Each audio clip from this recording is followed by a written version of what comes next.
I'm Jean Nolte, editor at Fons Porter. And I'm Colleen Tauke. I'm the sewing specialist at Fons Porter.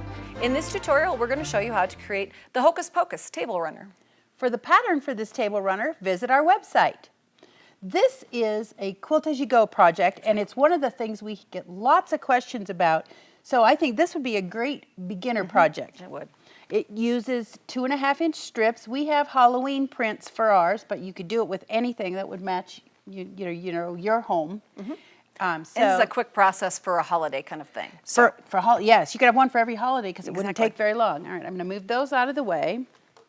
Okay, so the first thing we're going to do is get your backing and your batting. Exactly. Your backing and batting fabric need to be set up. So because you're going to build everything on top of this. Pretend like it's a tabletop. So you're going to need to use some spray-based or whatever your favorite product is to adhere your batting to your backing fabric so it stays in place. Now, nice and stable.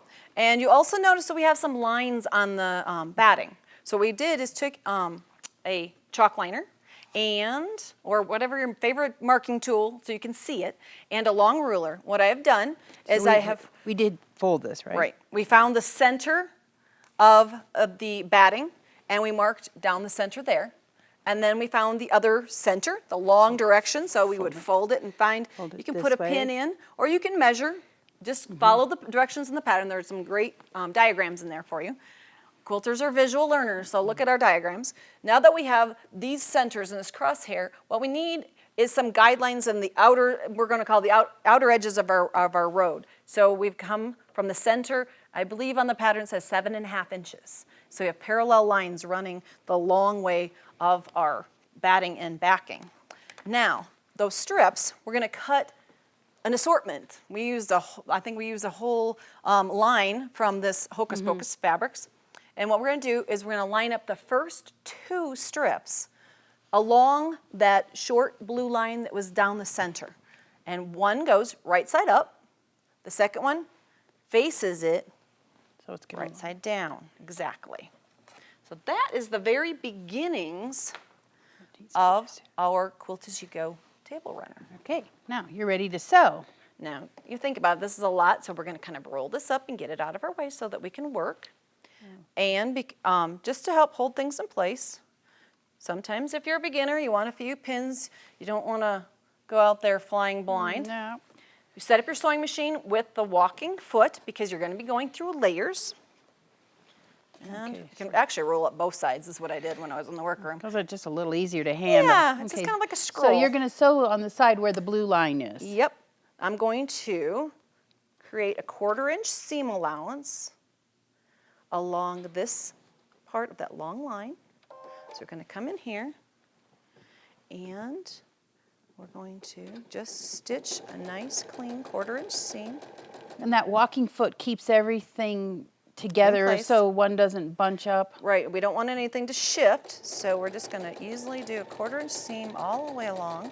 And since we're going through all the layers, that's our first quilt line. You'll see as we get to the other side and we get to the next sample here. You don't want it to shift. And we're going to be building our table runner kind of like ladder rungs all the way along. So you're going to do one side and then the other. Yep, and it did shift us a little bit.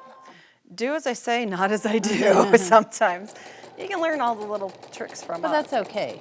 Yeah, there's a little wiggle room in there. So we're going to get to the other end. We're going to cut thread. Get that. And as we take it out, all right, so I'm going to show you what to do. So you flip that open. Now your first 2 bars are in place. And if you look back here, you'll see, and we used red thread so you can really see it, that's also your first quilting line on your back. So you'll want to use matching thread. Now I'm going to just give that a quick little press. You want to make sure you get your strips opened up all the way. You don't want to leave what we call a false ditch down in there because then your strips will become a little narrow and they won't stay nice and parallel as you proceed down the table runner. Okay, so that's what the beginning looks like. So then we would just take another strip. Yep. Place it. I'll show you again. Place it right sides together. Take it under the machine and do that 1/4-inch seam exactly the same as you did the first. Stitch along there. Stitch and flip. And flip. All right, now I'm going to move this one out of the way because you have one that's farther along. This one is a little further along. wanted to show you what the bars are going to start to look like. I finished out all the way to one end, and you cut the number of bars in this pattern for it to complete your top. Okay, so then you do the same thing. Yep, on down the other direction. to the other end. Now you stayed between these lines for a reason, because that's where the border goes. If you notice, there's a black print with words around the outside. Follow the directions for cutting and creating your border pieces that the shape or the lengths you need, and then you would go in. It's basically And- the same thing. Let's show, first of all, Oh, you can see all the you quilting can lines see in the back. the quilting lines on the back.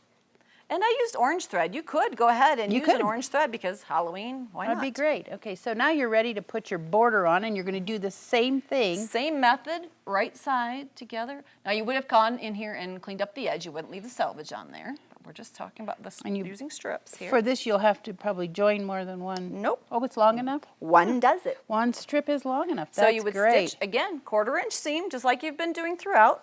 Press it open, create like So then this. you're going to do the same thing on this side.